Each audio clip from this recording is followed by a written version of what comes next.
नमस्ते बच्चों, my self Jaiswal sir. हम पढ़ रहे हैं class 9 social science contemporary India part 1 chapter climate.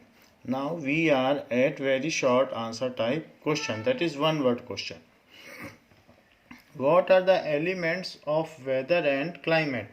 The elements of weather and climate are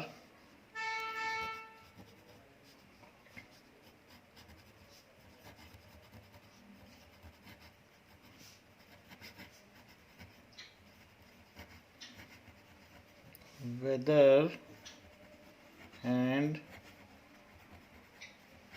climate are temperature, atmospheric pressure,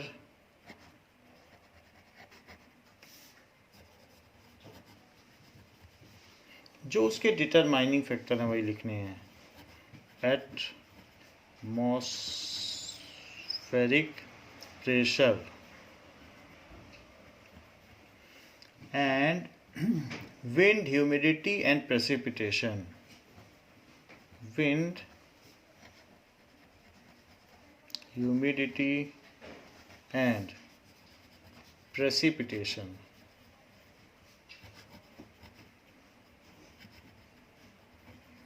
सो इन सब चीज़ों से कितनी बारिश होती है, एटमॉस्फेरिक प्रेशर कैसा है, विंड कैसी चलती है, वहाँ ह्यूमिडिटी कितना है, so amount of water in air, इन्हीं सब से यही एलिमेंट है वेदर एंड क्लाइमेट के. सो वेदर को कहते हैं मौसम. मौसम बदलते रहते हैं बट किसी भी जगह की जलवायु नहीं बदलती, ये जलवायु है. Now what does monsoon refers? Monsoon refers to the seasonal reversal of wind.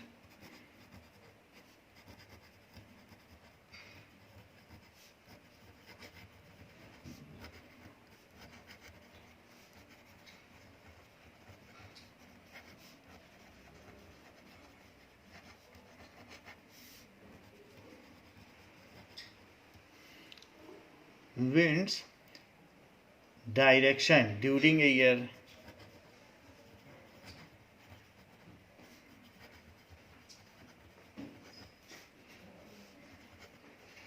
So monsoon का मतलब है जैसे ही कभी साउथ वेस्ट से आ रही है, कभी साउथ ईस्ट से आ रही है, कभी नॉर्थ ईस्ट से आ रही है, तो विंड अपनी डायरेक्शन बदलती है और उसी से मौसम बदल जाता है. नॉर्थ ईस्ट से आएगी तो कोल्ड वेव्स आएगी क्योंकि वो साइबेरिया से आती है, और साउथ ईस्ट या साउथ वेस्ट से आएगी, ये तो दो ब्रांचेस हैं साउथ वेस्ट की, तो उससे रेनी सीजन आ जाता है. सो इस तरीके से मानसून ये रिवर्सल ऑफ विंड को शो करता है.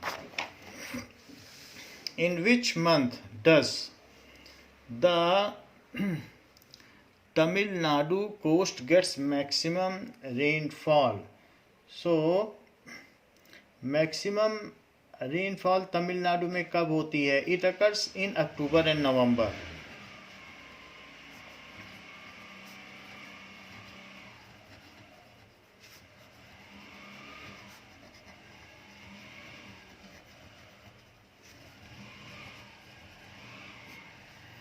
Now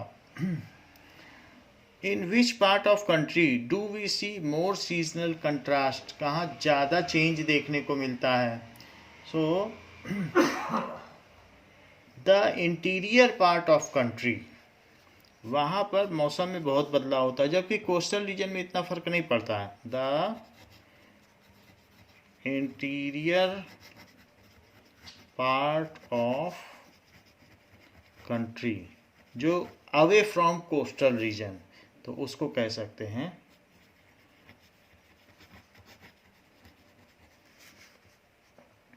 अवे फ्रॉम सी. कहाँ पर लेस सीजनल कंट्रास्ट देखने को मिलता है, एक जैसा ही मौसम आता है, तो दैट इज एक तरीके का इक्वल वेदर कंडीशन रहती है. सो there is less seasonal contrast. It is seen in coastal areas. So coastal area experiences less seasonal contrast, जैसे तिरुवनंतपुरम, चेन्नई या मुंबई, ये सब कोस्टल एरिया हैं. Which side of the mountain remains relatively dry, कहाँ पर पानी नहीं बरसता? The levered side of monsoons remain relatively dry, मान लीजिए जैसे कि इधर से बादल आ रहे हैं तो इस साइड का एरिया, क्योंकि बारिश तो वो इधर ही इधर कर देंगे, और ये लीवर्ड साइड कहलाता है।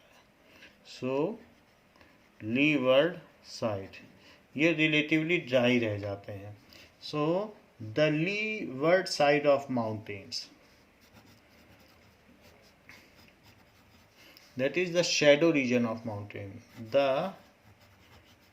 leeward side of mountains. What do you know about Indian climate? Bharat की जलवायु से आप क्या समझते हैं, किस तरीके की क्लाइमेट है?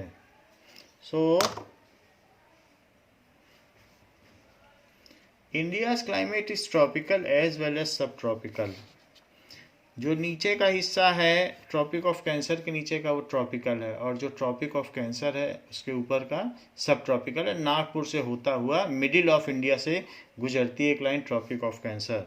सो India's climate is tropical as well as subtropical. What role do Himalaya play in the climate of India? So Himalaya पर्वत भारत में जलवायु में क्या भूमिका निभाता है? The Himalayas prevent the cold winds from Central Asia. The Himalayas prevent the cold wind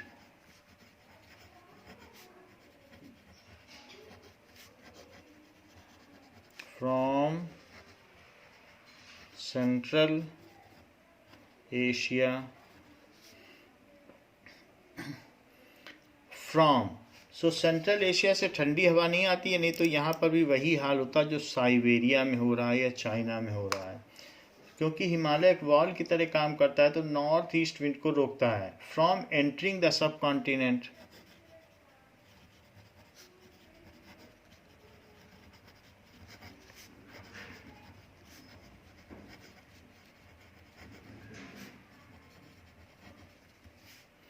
now it is because of these mountains that this subcontinent experience, it is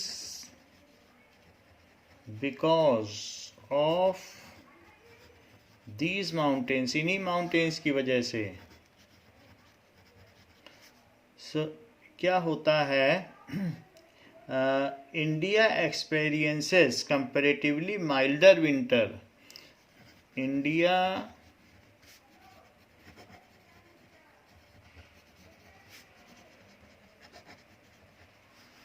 comparatively milder winter.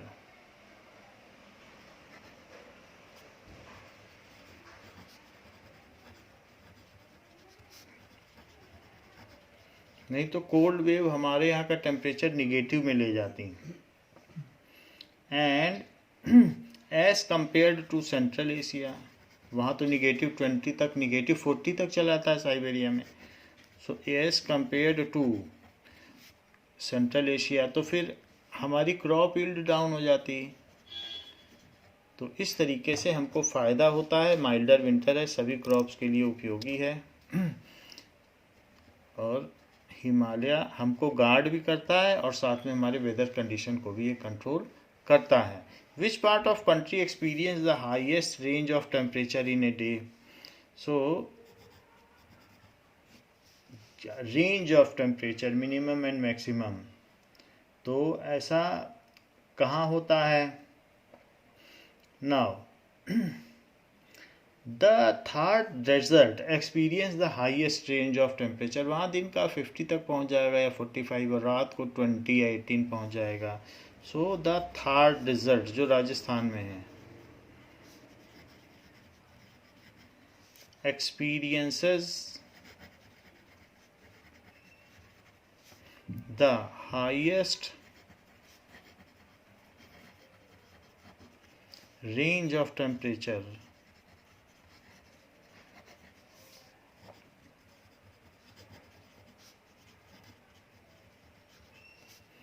in a day.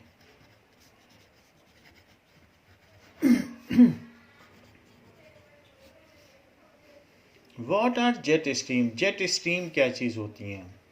Jet streams are a narrow belt of high altitudes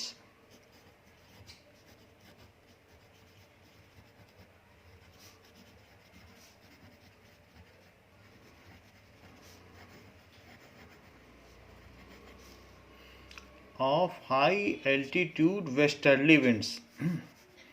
Narrow belt of high altitude westerly wind above 1200 metre, इतने altitude पे चलती हैं. So these are in the troposphere. In the troposphere, जैसे हम लोगों ने पहले भी फिगर देखा था, तो ये इक्वेटर है, तो इक्वेटर के ऊपर इस तरीके से एक विंड चलती है और इस तरीके से चलती है. सो इंटर ट्रॉपिकल कन्वर्जेंस जोन भी हमने उसको कहा था. फिर यहाँ से पोल के ऊपर भी यहाँ भी चलती है. तो ये दो अलग अलग तरीके की हैं. इंटर ITCZ, तो ये जेट स्ट्रीम है, ये वेस्ट से ईस्ट चल रही, तो वेस्टर्ली जेट स्ट्रीम है. तो ये अर्थ के रोटेशन की वजह से ऐसा होता है. Now these winds there speed varies, और ये बहुत नैरो हैं, एक पर्टिकुलर बेल्ट में चलती हैं, पूरे अर्थ में नहीं चलती हैं, एक पर्टिकुलर रीजन में. So their speed varies. इन्हीं की वजह से ही तो यहाँ पर जो मेडिटेरियन सी का लो प्रेशर जोन है वो यहाँ पर आ जाता है. तो उसकी वजह से यहाँ पर तूफ़ान आते हैं और कई तरीके के साइक्लोन आते हैं north and north west India में.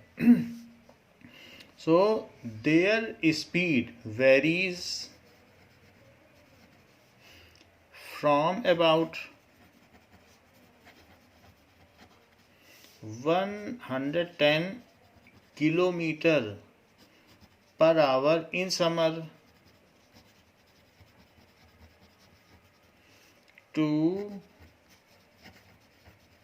about 184 kilometre per hour in winter. जैसे आपको ये बात बताई गई थी कि पश्चिमी विक्षोभ भारत में जो वेस्टर्ली डिस्टर्बेंस हैं वो कहाँ से आते हैं, तो वो मेडिटेरियन सी से आते हैं. जो गल्फ़ की खाड़ी है, जो गल्फ़ कंट्रीज़ है, तो उसमें क्या है, there is the sea getting trapped, तो उसको मेडिटेरियन सी कहते हैं. तो वहाँ पर मेडिटेरियन सी के ऊपर एक तरीके का लो प्रेशर जोन क्रिएट हो गया है. तो ये चीज़ यहाँ पर दिखाई गई है. जैसे गल्फ़ कंट्रीज़ हैं, तो यहाँ से जेट स्ट्रीम तो है, लेकिन यहाँ पर एक मेडिटेरियन सी है, तो यहाँ से ये कहाँ पे चलेंगे, तो यहाँ पर अगर आप देखेंगे तो ये चीज़ इंडिया है. ये इंडिया को इन्होंने ग्रे कलर से दिखाया. तो यहाँ से ये चलकर यहाँ आ जाते हैं. तो ये वेस्टर्ली डिस्टर्बेंस आते हैं, ये जेट स्ट्रीम ही इनको बाहर ले जाती है. तो इसी जेट स्ट्रीम की वजह से कहाँ कहाँ तूफान आएंगे, अफ़गानिस्तान, पाकिस्तान, इंडिया और नेपाल, 4 जगह पर यही पश्चिमी विक्षोभ है. पश्चिम से आने वाली जेट स्ट्रीम है, वो इसको लो प्रेशर जोन को यहाँ शिफ्ट कर देती हैं. एंड फिर इसके चारों तरफ तो ओशन है, तो ओशन से ये फिर यहाँ पर वाटर लेडन मानसून आता है और यहाँ पर साइक्लोन लाता है. Now the weather of which part of India is influenced by western cyclonic disturbance. तो ये पूछा गया है कि अब ये जो पश्चिमी विक्षोभ आ रहा है यहाँ से मेडिटेरियन सी से, यहाँ से ये इंडिया आ रहा है, तो weather of which part of India, तो हमारे कौन कौन से पार्ट में उससे साइक्लोन आएगा. तो कहा गया है कि north and north western region of India. North and Delhi में भी ऐसे तूफान चल सकता है। North and north western zone of India या रीजन ऑफ इंडिया, वहाँ पर ऐसा हो सकता है। फिर तूफान आएगा, बारिश होगी। Now what is ITCZ? तो इंटर ट्रॉपिकल कन्वर्जेंस जोन क्या है? The ITCZ is a broad trough of low pressure। तो जो हमने लाइन बनाई थी वो और कुछ नहीं है, जहाँ जहाँ स्पीड होगी वहाँ वहाँ लो प्रेशर जोन होगा। तो ये जो ऐसे बताया जा रहा है inter tropical convergence zone. Convergence का मतलब है कोई भी चीज़ अगर बहुत सारी वेव्स एक तरफ आ गई तो सारी वेव्स एक पर्टिकुलर बेल्ट में चलने लगती चारों तरफ की, तो एक कन्वर्ज होकर इसी बेल्ट पे चल रही है नैरो रीजन में, तो एक कन्वर्ज हो गई, तो कन्वर्जेंस जोन हो गया। और जब बहुत स्पीड से कोई चीज़ चलती है एयर, तो वो लो प्रेशर जोन क्रिएट करती है। जैसे आप देखें कि बंडल्स ऑफ पेपर के ऊपर ब्लो करो तो पेपर उड़ने लगता है, उसी तरीके से अगर आंधी चलेगी तो शीट उड़ जाती है मकानों की छत। क्यों? क्योंकि उसके ऊपर लो प्रेशर जोन क्रिएट हो जाता है। तो स्पीड जहाँ भी होगी उसके ऊपर लो प्रेशर होता है। एयरक्राफ्ट के अपर पार्ट ऑफ विंग में लो प्रेशर जोन क्रिएट हो जाता है स्पीड की वजह से, तो एयरक्राफ्ट ऊपर उठ जाता है। सो ITCZ इज ए क्या है? Broad trough of low pressure. So ये ब्रॉड ट्रफ तो हमने आपको बता ही दिया था कि किसी भी वेव में एक क्रेस्ट होता है और एक ट्रफ। तो ये चीज़ जो लोअर है उसे ट्रफ कहते हैं। तो जब लो प्रेशर हो तो ट्रफ है, और जब हाई प्रेशर हो तो क्रेस्ट, तो ट्रफ क्रिएट हो जाता है। It is a trough of low pressure.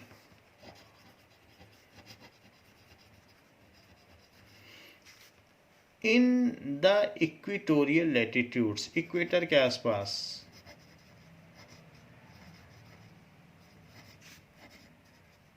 Latitudes. So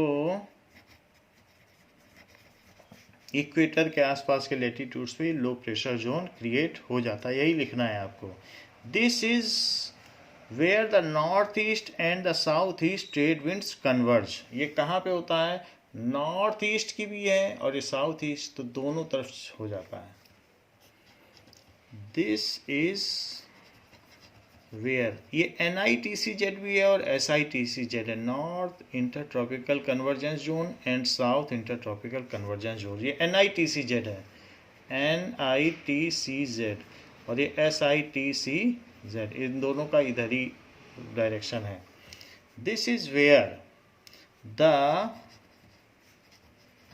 north east तो and south east trade wind converge, and south east trade wind converge. Converge का मतलब ये, यही है कन्वर्जेंस, एक जगह मिल जाए, इसको कहते हैं converge. What is known as the burst of monsoon? Around the time of monsoon arrival,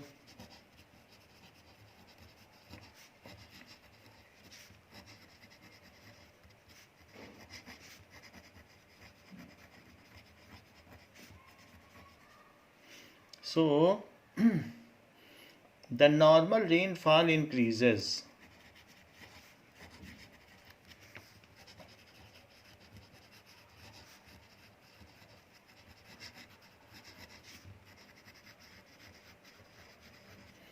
ये इंक्रीज हो जाती है suddenly and continuous constantly.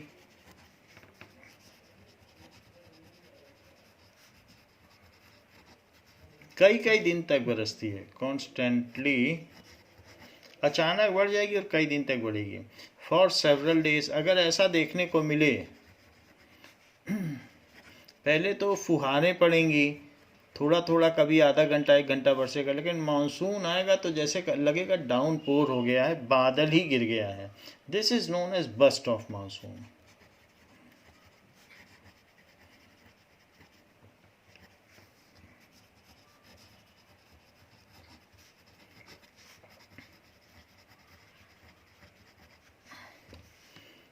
When and where does the monsoon arrive in India? तो मानसून सबसे पहले कहाँ पहुँचता है? Now, the monsoon arrives at the southern tip of Indian peninsula, generally by first week of June. Monsoon arrives at southern tip of India.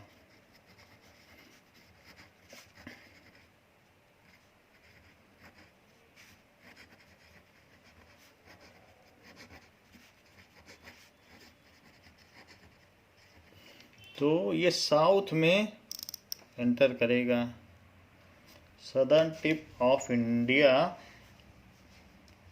Generally by first week of June.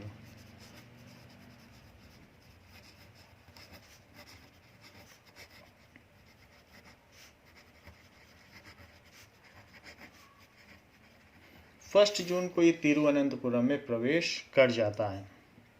Now give any 2 characteristics of cold weather season. कैसे पता चलता है कि ठंडी आ गई है? तो 2 तरीके से, कि क्लियर स्काई हो,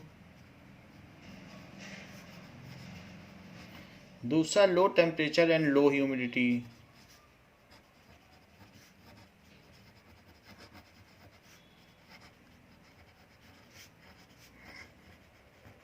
टेम्परेचर लो होगा तो लो ह्यूमिडिटी होगी, हाई होगा तो वाटर वेपर उड़ेंगी और हवा में पानी ज़्यादा होगा, वेपराइजेशन बढ़ जाएगा। ठंडक में तो ह्यूमिडिटी कमी होगी। Now what is the thunder storms called in West Bengal? So thunder storms, it is known as Kal Baisakhi. ये भी लो प्रेशर जोन की वजह से ही होता है। कभी भी स्टॉर्म्स आते हैं तो लो प्रेशर जोन की वजह से ही आते हैं। So it is known as Kal Baisakhi. When does the cold weather season begins? In north India में ये कब से होता है? क्या ये 15 नवंबर से होता है? तो हाँ। So it starts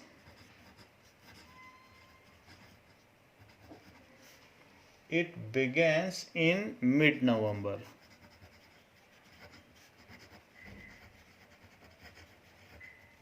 What is the winter rainfall locally known as? Winter में भी रेनफॉल होती है, नॉर्थ ईस्ट विंड आती हैं तो कभी कभी वो भी कर देती हैं, तो उसको लोग, जो गांव के लोग हैं, वो महावत कहते हैं। महावत वो होता है जो हाथी पे बैठता है। नाउ बट लोकल लैंग्वेज में उसे ऐसा कहा जाता है। What is the importance of winter rainfall? इसकी क्या ज़रूरत है? They play in important role in cultivation of rabi crops. They play, तभी गेहूँ पकेगा। An important role in cultivation of rabi crop. Why does temperature remain lower in peninsular India?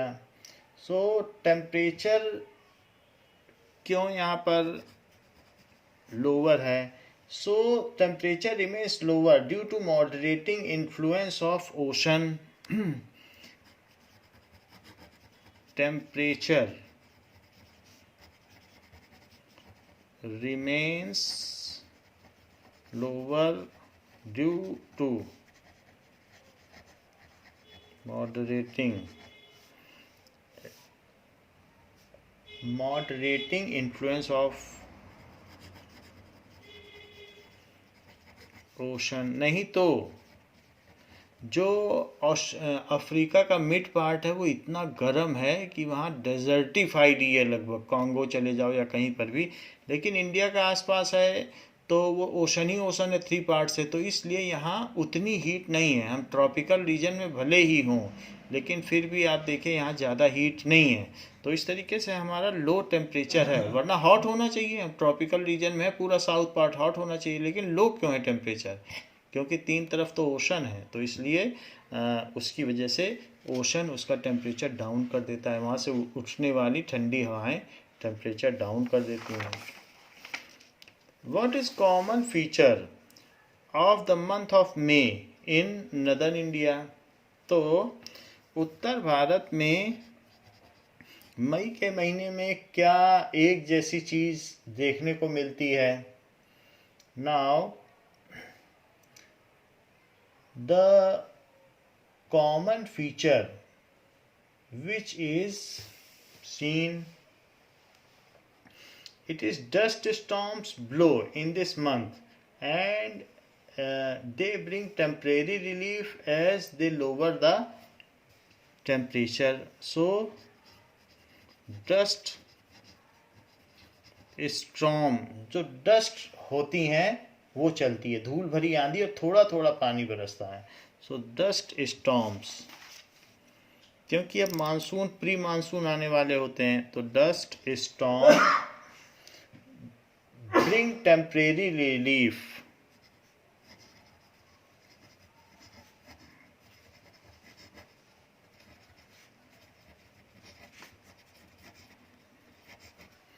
So as they lower the temperature,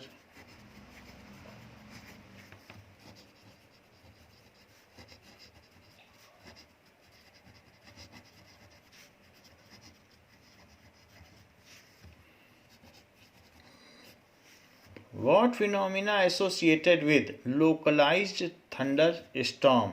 So localized thunderstorm के साथ कौन phenomena associated है? It is अगर कहीं thunder storm आती है तो उसकी वजह से बिजली चमकेगी, तो it is associated with violent winds, torrential downpour often accompanied by hail, आंधी तूफान आएगा। So the thunder storms are associated.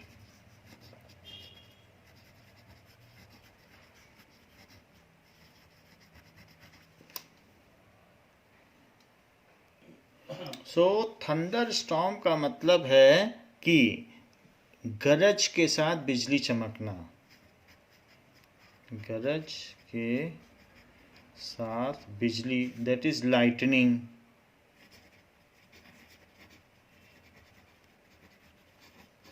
तो ऐसा हो तो उसमें उसके बाद फिर क्या होगा? Are associated with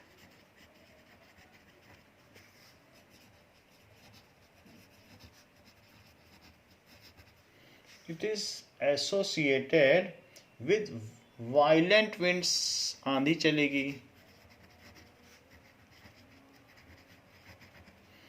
and violent winds, torrential downpour, बहुत ज़्यादा बारिश होगी।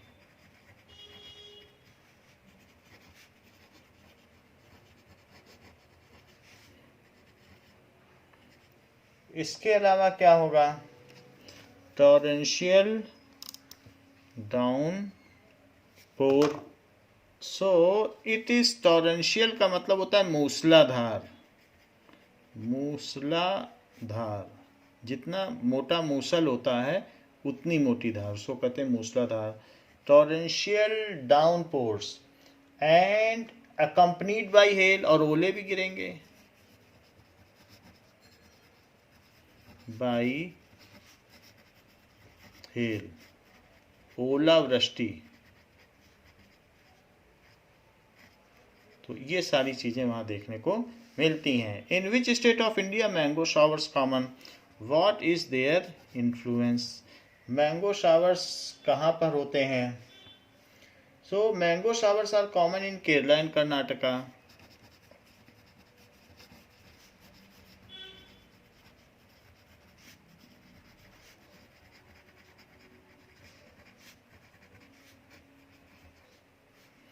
सो इट इज केरला और कर्नाटका में होगा।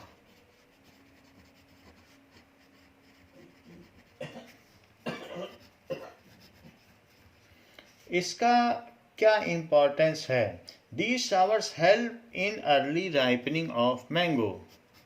These showers help in early ripening of mangoes. Which part of India receives the maximum rainfall during the rainy season? यही सारे मैंगो फिर पूरे देश में जाते हैं। तो receives maximum rainfall, rainy season में सबसे ज़्यादा बारिश कहाँ होती है? So the north eastern part of India, सबसे ज़्यादा तो मेघालय, असम, इन्हीं सब में होती है। वैसे केरल में भी होती है। The north eastern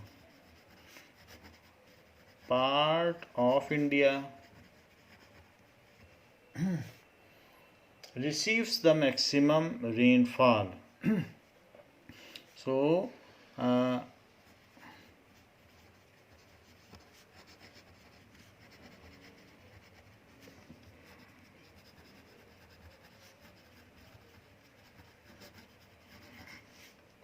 during rainy season, चारों वो तीन तरफ माउंटेन से गिरा है तो क्लाउड्स लौट ही नहीं पाते, वहीं ट्रैप होकर सारी बारिश कर देते हैं। Breaks in rainfall is an important phenomena in monsoon, what does it mean?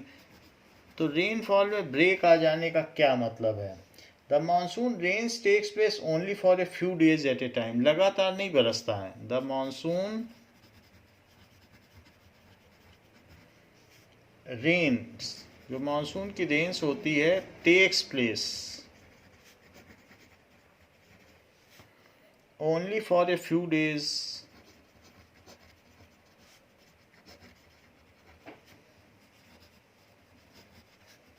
Eight a time. They are interspersed with rain less interval, these are called in between there is rain less intervals, so in which farmers do activities in their farms। तो इसका ये importance है। so what does it mean? During which, वो sowing करना या कुछ करना, कुछ तो वो करते हैं, खेत तैयार करते हैं। Farmers do activities in fields, तो ऐसा होता है। When does the withdrawal of monsoon takes place in the northern plain of India? हमारे यहाँ से मानसून कब वापस होने लगता है, विदाई कब होती है? सो by the beginning of October the monsoon withdraws from northern plain of India।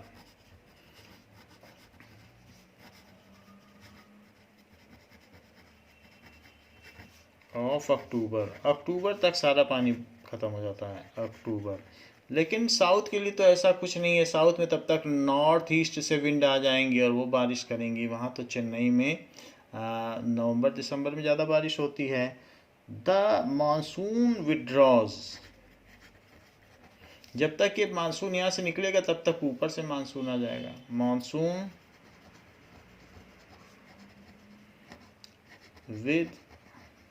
withdraws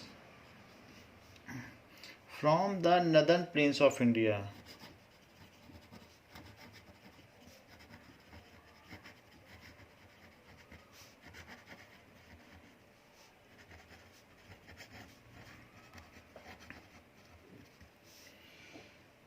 Now what does it mean by October heat? October की हीट क्या है? एक बार जब विड्रॉल हो गया तो सर्दी आने से पहले एक बार हीट आएगी अक्टूबर में, 15 नवंबर तक, उसको कहते हैं October heat.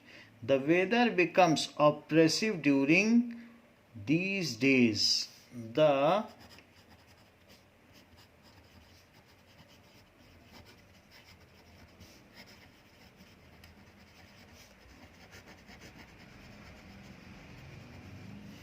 becomes oppressive during, that is after the withdrawal of monsoon,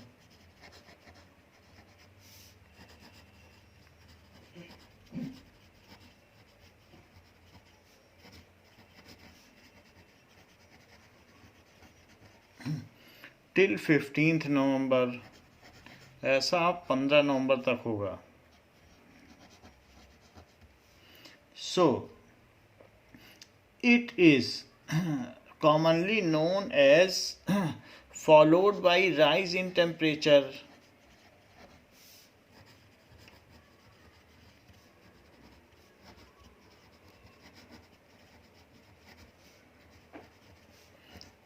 Termed as October heat.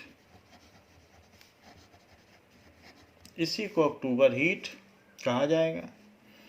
What are the two branches of monsoon? तो Arabian Sea branch and Bay of Bengal branch. जो Madagascar से आती है तो वो tip से टकरा कर दो पार्ट में चली जाती है, एक इधर और एक इधर. So Arabian Sea branch and Bay of Bengal branch.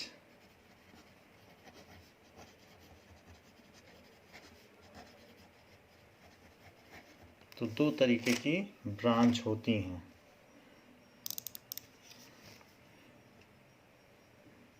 फिर ये दिल्ली में मिल जाती हैं फिर से.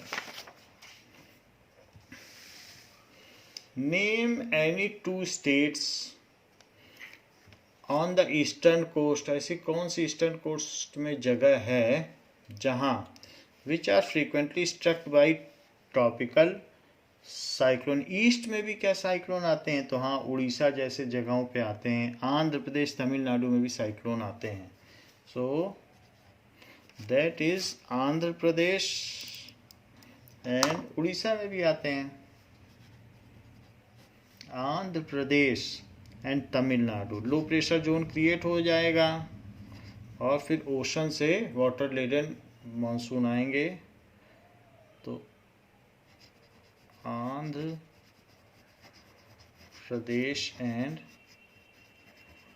तमिलनाडु में दिसंबर में तूफान आते हैं, तमिलनाडु, और नवंबर में आंध्र प्रदेश में आते हैं. तो इस तरीके से हर साल ऐसा होता है. तो it is like this. India's climate has characteristics of tropical as well as subtropical climates. Now we are at short answer type important questions.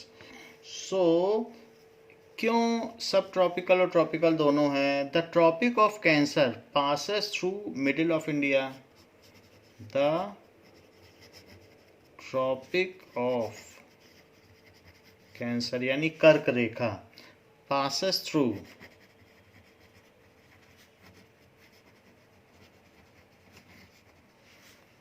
the middle of India.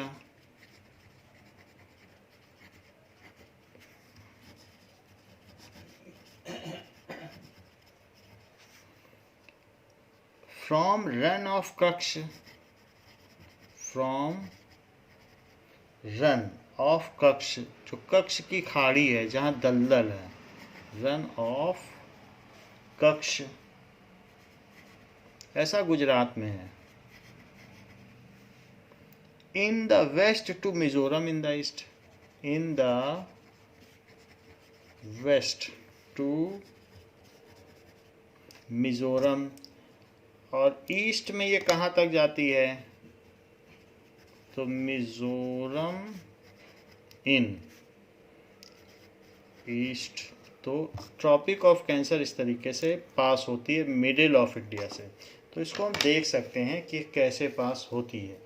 So this is how the Tropic of Cancer passes. यहाँ आप देख लीजिए, यहाँ से ये जो पास हो रही है इट इज़ रन ऑफ कक्ष. ये सब दलदली क्षेत्र है. तो रन ऑफ कक्ष है, आधा आधा पैर जमीन में घुस जाता है, इतनी दलदल है. और यहाँ से अगर आप इधर आएंगे तो आप देखेंगे ये मिज़ोरम से पास हो रही है, ट्रॉपिक ऑफ कैंसर है ये डॉटेड लाइन। तो अब इस ट्रॉपिक ऑफ कैंसर के नीचे है ट्रॉपिकल रीजन और ऊपर है सब ट्रॉपिकल रीजन। तो यहाँ से ट्रॉपिक ऑफ कैंसर से इक्वेटर तक पूरा ट्रॉपिकल है, और इक्वेटर से दूसरी तरफ ट्रॉपिक ऑफ कैप्रिकॉर्न तक भी ट्रॉपिकल रीजन है। तो इस तरीके से इंडिया में आधा ट्रॉपिकल है और आधा सब ट्रॉपिकल, यही पूछा भी जा रहा है। नाउ तो पहली चीज है कि हमारे भारत के मध्य से कर्क रेखा गुजरती है, that is Tropic of Cancer, जो कि रन ऑफ कच्छ से मिजोरम तक जाती है। Almost half the country lying south of Tropic of Cancer, almost half the country lying, जो नीचे पड़ गया ट्रॉपिक ऑफ कैंसर से, south of Tropic of Cancer belongs to the tropical area.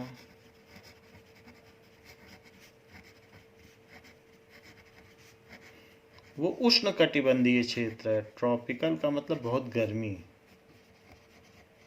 सो अर्थ में भी ये जो हमारा एरिया यहाँ से ये ऊपर का है, तो इंडिया का कुछ कुछ रीजन इस तरीके से है, बाकी ये इस तरीके से है। तो आधा रीजन जो है वो नीचे पड़ता है और आधा ऊपर पड़ता है। So in this way south portion tropic है ऑफ कैंसर के नीचे है, द ऑलमोस्ट हाफ द, ये और भी मिडिल से जाएगा, ये जो हमने लाइन बनाई है। तो almost half the of the country lying south of tropic of cancer belonging to the tropic area, and all the remaining area north of tropic lies in subtropic. All the remaining area above tropic of cancer, that is northern India.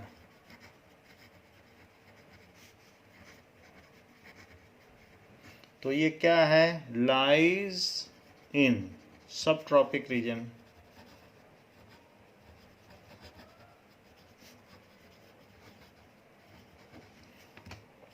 तो इसलिए भी reason है क्योंकि middle से tropic of cancer है, तो ऊपर सब ट्रॉपिक। तो इसके ऊपर का जो रीजन है ये सब ट्रॉपिक और नीचे tropic. Therefore, India's climate has characteristics of tropical as well as subtropical climate. Therefore, India's climate has characteristics of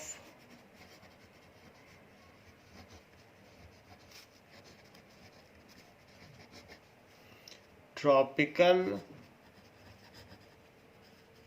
as well as subtropical climate.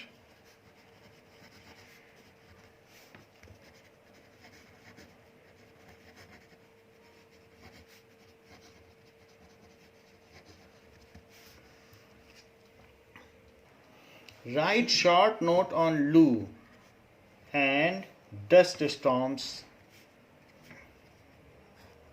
So, Lou. It is a striking feature of hot weather season. It is striking feature of hot weather season. तो जहाँ जहाँ गर्मी पड़ती है वहाँ लू जरूर चलेगी।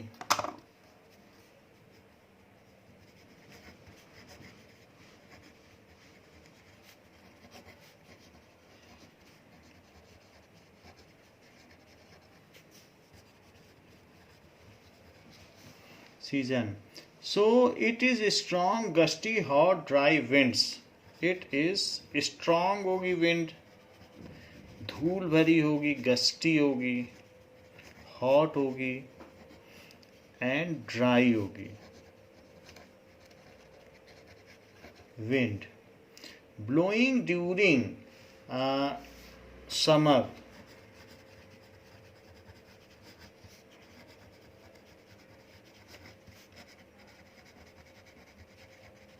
जो कि मई एंड जून है।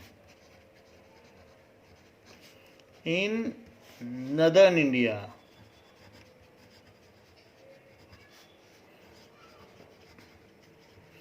this is like this. Sometimes they even continue until late in the evening. Direct exposure to these winds may even prove fatal. अगर सीधा इस पे चक्कर में जो चपेट में आ गया मर जाएगा। Direct exposure to these winds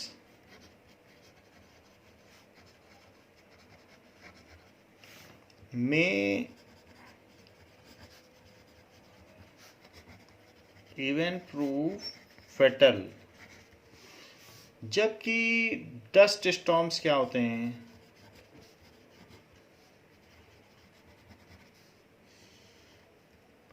So these are very common during the month of May in northern India.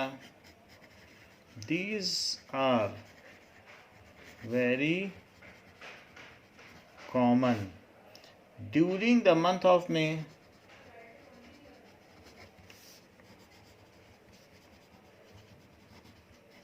दोनों ही मंथ ऑफ मे में चलती हैं इन नदर्न इंडिया।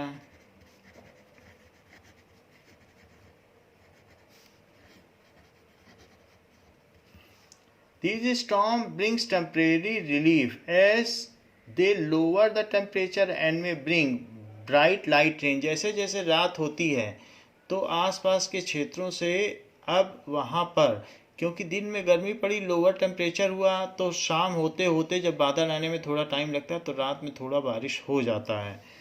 इसलिए डस्ट स्टॉर्म्स का मतलब धूल भरी आंधी के साथ बारिश, इसका सिर्फ यही मतलब है। These storm bring temporary relief. These storm, क्योंकि आसपास जो भी बादल थोड़े बहुत भी होंगे वो यहाँ के बरस जाएंगे। Storms bring temporary relief.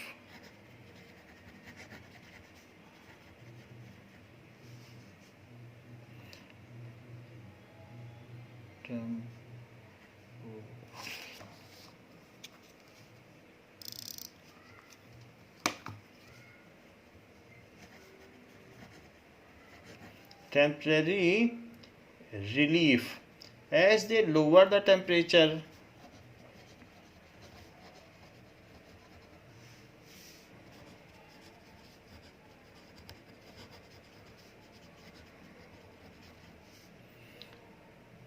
by bringing light rain and cool breeze.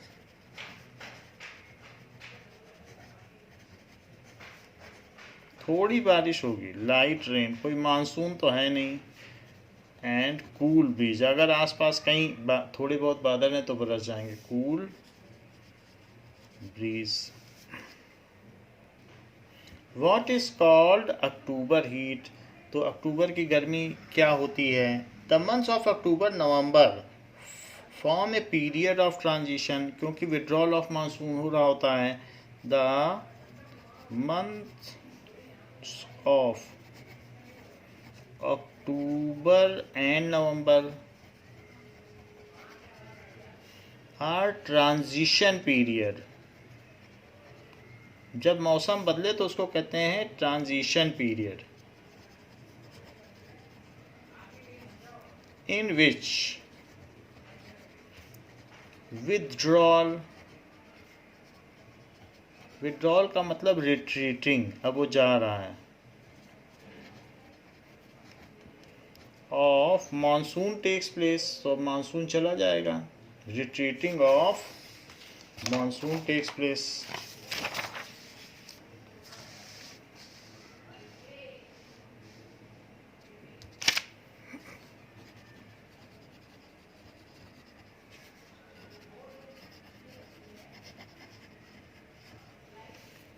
Now, so it is a transition from hot rainy season to dry winter condition. ये कैसा बदलाव है? It is a transition, क्योंकि मानसून तो जा रहा है, from hot rainy season to dry winter condition.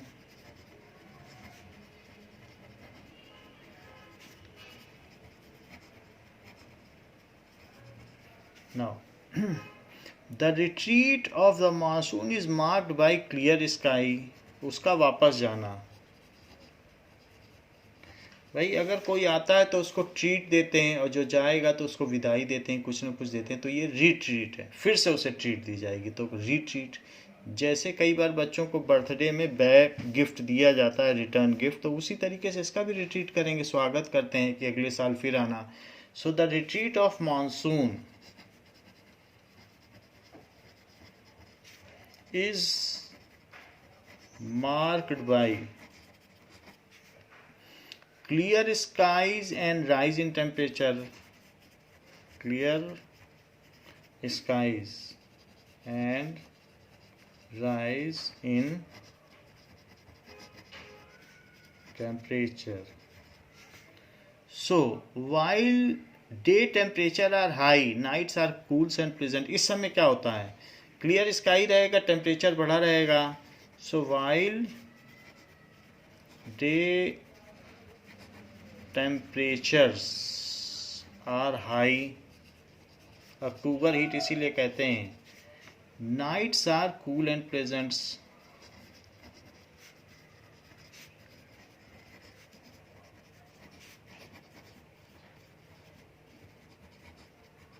इस तरीके से होगा. The land is still moist. पानी अभी अभी बरस के गया है, सो स्टिल मॉइस्ट ऐसा होगा. And owing to the condition of high temperature and humidity the weather becomes oppressive during the day. तो मॉइस्चर अब हवा में आ जाएगा, और जब हम मॉइस्चर हवा में आए और हीट भी हो तो एक तरीके का चिपचिपा लगेगा. तो इस तरीके से देखिए, the owing to this condition, so due to this reason, ये जो रीजन है, द एटमॉस्फियर इज, ये हॉट एंड ह्यूमिड.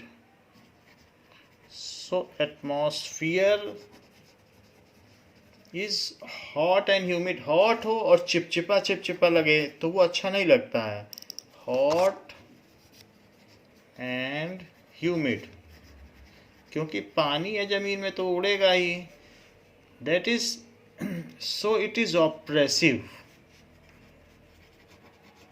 उलझन भरा लगता है, ऑप्रेसिव, अनईजी लगता है.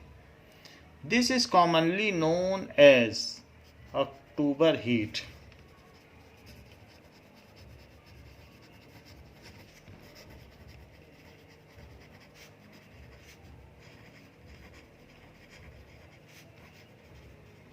तो इसी को अक्टूबर हीट कह देते हैं. What is southern oscillation? जैसे हमने कहा कि वेस्टर्न डिस्टर्बेंस पश्चिमी विक्षोभ होता है, पश्चिमी विक्षोभ, ऐसे ही दक्षिण का दोलन काल किसे कहते हैं? Southern oscillation, to and fro condition. State an important feature of it. So let us see what is southern oscillation. Now here we see that this is the Pacific Ocean. तो पैसिफिक ओशन के भी कई part हैं. एक तो ये सब south Pacific Ocean है, तो साउथ पैसिफिक ओशन है. फिर ऊपर जाएंगे तो ऊपर जाने पे हमको ईस्टर्न पैसिफिक ओशन मिलेगा. ये पैसिफिक ओशन का ये ईस्टर्न पार्ट है, ये वेस्टर्न पार्ट है. अच्छा, साउथ पैसिफिक ओशन में हाई प्रेशर जोन होता था, पहले ऐसा होता था. और जो इंडिया था, इंडिया के इंडियन ओशन में यहाँ लो प्रेशर जोन होता था. तो यहाँ से साउथ पैसिफिक जोन से अक्सर वेव्स आती थी. तो ये वेस्टर्न जो है आईटी सीजर यहाँ आती थी, यहाँ से हाई प्रेशर से लो प्रेशर. लेकिन कुछ दिनों में ये देखने में आया है कि इसके इस पोर्शन में, ईस्टर्न साउथ पैसिफिक ओशन में ही यहाँ पर ये बात देखने को आई है कि इस पोर्शन में ही अब लो प्रेशर जोन क्रिएट हो गया है. तो ये यहाँ से यहाँ न जाकर अब ये यहाँ से यहाँ जाने लगी हैं, तो ये ऑसिलेशन है। कभी यहाँ लो प्रेशर जोन क्रिएट होता है, कभी यहाँ, तो ये एक तरीके का ऑसिलेशन ही तो है कि लो प्रेशर जोन अपनी जगह बदलता जा रहा है। सो let us right it now. That is usually while the tropical eastern south Pacific zone, तो हम अक्सर ये देखते हैं कि जो हमारा कंटिनेंट है तो उसमें ग्लोब में, ये तो ऊपर का पोर्शन हो गया, ये एक तरीके से नॉर्थ अमेरिका हो गया, और इसी से जुड़ा हुआ यहाँ पर दैट इज साउथ अमेरिका है। एंड अब इसी के साथ साथ जो यूरोपियन रीजन है, तो यूरोपियन रीजन में यहाँ पर अफ्रीका हो गया,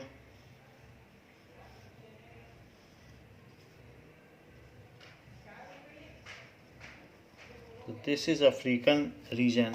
नाउ अफ्रीकन रीजन से फिर ये यूरोपियन रीजन ऐसे चलता चला जाएगा, एंड दिस इज इंडिया, और फिर इसके बाद रशिया और चाइना ये सब इधर आ जाएंगे, and here this is Australia. So ये स्थिति है, और यहाँ पर पैसिफिक ओशन है, that is South Pacific Ocean, South Pacific Ocean. और जबकि ये इंडियन ओशन है, इंडिया के नीचे इंडियन ओशन। अब हम स्थिति देखते हैं कि किस किस तरीके से क्या क्या होता है। So usually when the tropical eastern south Pacific ocean experience tropical eastern, तो इसमें भी आप बेल्ट बना सकते हो। तो यहाँ पर हमें मालूम है कि ये इक्वेटर है, इक्वेटर के ऊपर यहाँ पर यहाँ ये इंडिया के मिडिल से जाता है ट्रॉपिक ऑफ कैंसर, और यहाँ पर जाता है ट्रॉपिक ऑफ कैप्रिकॉर्न, तो ये इक्वेटर है। अब क्वेश्चन क्या कह रहा है, usually while the tropical eastern,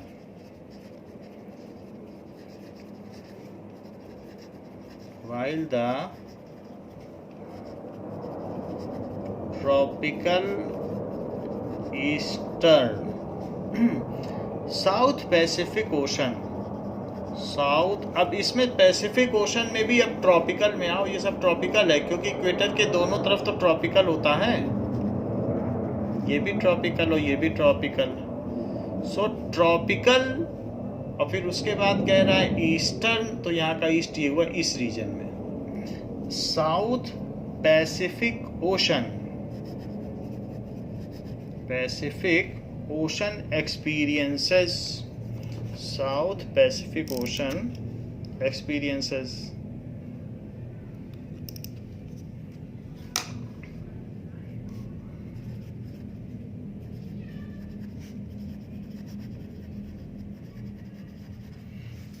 high pressure, यहाँ पर हाई प्रेशर होता था। So the tropical eastern Indian Ocean experience low pressure, उसी समय पे यहाँ लो प्रेशर हो जाता था। द ट्रॉपिकल, यहाँ पर भी इंडियन ओशन है, इंडियन ओशन में भी एक लेफ्ट है, ट्रॉपिक में, ट्रॉपिक यही रीजन है इसके, वो इंडियन ओशन ही नीचे पूरा है, तो इसके ईस्टर्न में tropical eastern Indian ocean.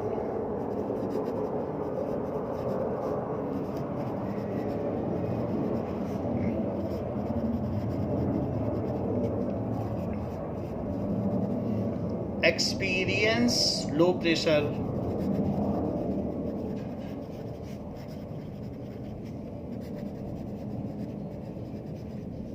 so but in certain years,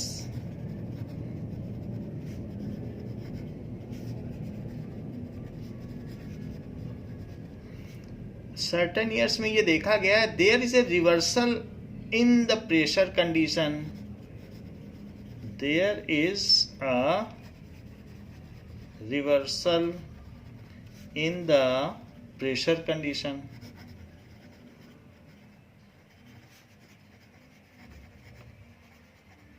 कैसे चेंज देखने को मिला है? So Pacific has lower pressure. तो अब यहाँ पर देखा गया है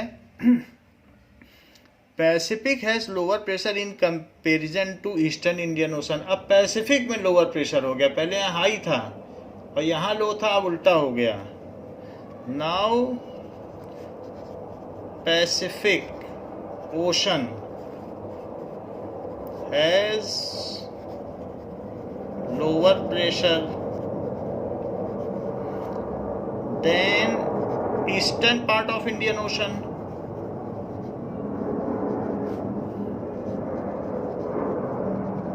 ईस्टर्न इंडियन ओशन। तो अगर उल्टा हो गया है कोई चीज, कोई पेंडुलम इधर से इधर आ जाए तो इसको कहते हैं ऑसिलेशन की नहीं। तो जो चीज पहले यहाँ लो थी अब यहाँ लो हो गई तो ये ऑसिलेशन हो गया। So that is this periodic change in pressure condition is known as southern oscillation.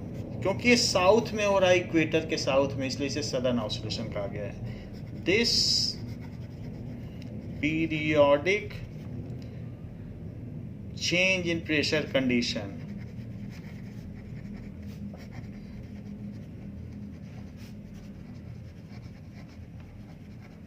is known as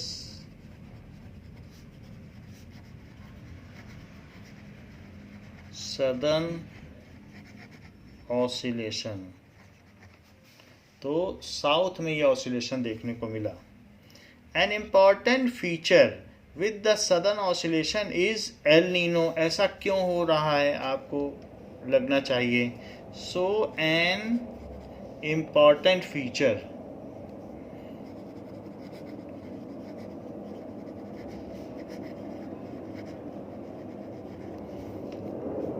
connected to southern oscillation, connected to southern oscillation, that is SO, is El Nino. A warm ocean current that flows past the Peruvian coast. हमने बताया था यहाँ पे Peru है और इसके बगल बगल से एक वार्म करंट फ्लो करती है जिसको कि ओशन करंट कहते हैं। उसे पेरुवियन ओशन करंट या पेरुवियन करंट भी कहते हैं। Is El Nino a warm ocean current that flows, a warm ocean current that flows past the Peruvian coast। तो यहाँ के जब वार्म करंट फ्लो करेगी तो यहाँ के लोगों को वो गर्म रखेगी। that flows past, वो बॉइलिंग वाटर तक है, flows past the Peruvian coast। तो फिर वहाँ की जो हवा होगी वो भी गर्म हो जाएगी।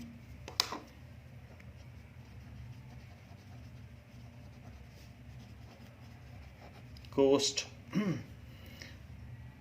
in place of cold Peruvian current every 2 to 5 years।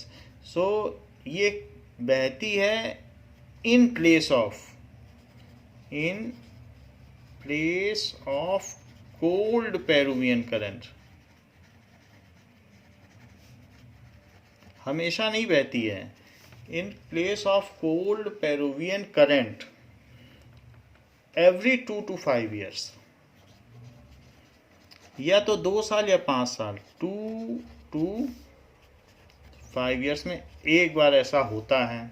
The changes in pressure conditions are connected to El Nino. The changes in pressure condition, ये अभी हम बताते हैं आपको। pressure conditions are connected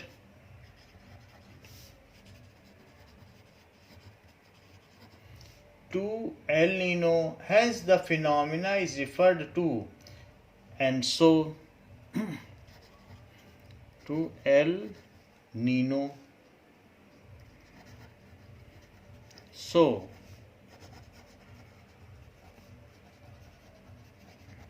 is referred as, तो इस phenomena को क्या कहेंगे? As ENSO, El Nino southern oscillation. El, सबसे पहले हमें ये समझना होगा कि एल नीनो क्या है और उसकी वजह से सब क्या हो रहा है। L Nino southern oscillation.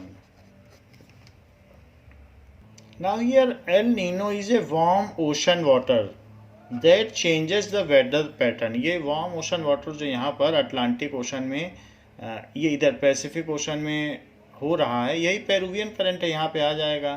तो उसकी वजह से ये सारी चीज़ें हो रही हैं और ऑसिलेशंस हो रहे हैं, तो ये ओशन करंट है। That's why it is all occurring. Now let us come back to question. So question में क्या कहा गया है कि an important feature connected to southern oscillation is El Nino, a warm ocean current that flows past the Peruvian coast in place of cold.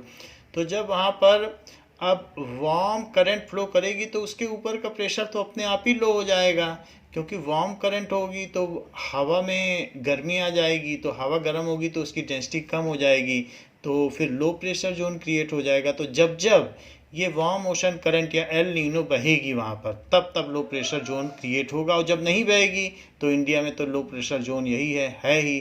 तो इस तरीके से कभी यहाँ लो प्रेशर जोन होता है और कभी इंडियन ओशन में रहता है। इसी को सदर्न ऑसिलेशन कहते हैं। चूँकि ये एल नीनो की वजह से होता है इसलिए इसे एल नीनो सदर्न ऑसिलेशन कहा जाता है।